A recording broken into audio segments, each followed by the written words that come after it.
இறை வார்த்தை யோவான் நற்செய்தி அதிகாரம் 1 இறைவசனங்கள் 35 முதல் 42 முடிய.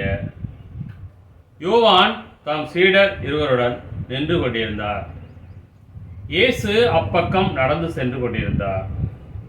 யோவான் அவரை கூர்ந்து பார்த்து, இதோ கடவுளின் செம்மறி என்றார். அந்த சீடர் இருவரும் அவர் சொன்னதை கேட்டு இயேசுவை பின்தொடர்ந்தனர். இயேசு திரும்பி பார்த்து அவர்கள் தம்மை பின்தொடர்வதைக் கண்டு, என்ன தேடுகிறீர்கள் என்று அவர்களிடம் கேட்டார்.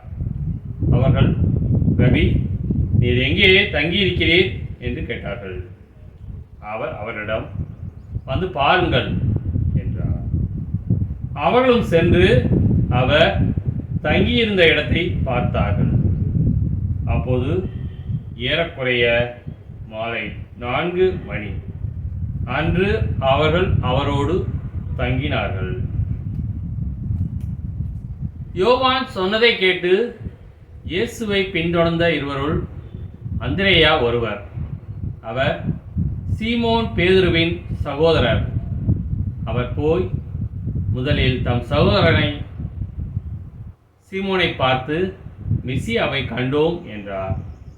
மெசியா என்றால் அருள் பொழிவு பெற்றவர் என்பது பொருள். பின்பு அவர் சீமோனை இயேசுவிடம் அழைத்து வந்தார்.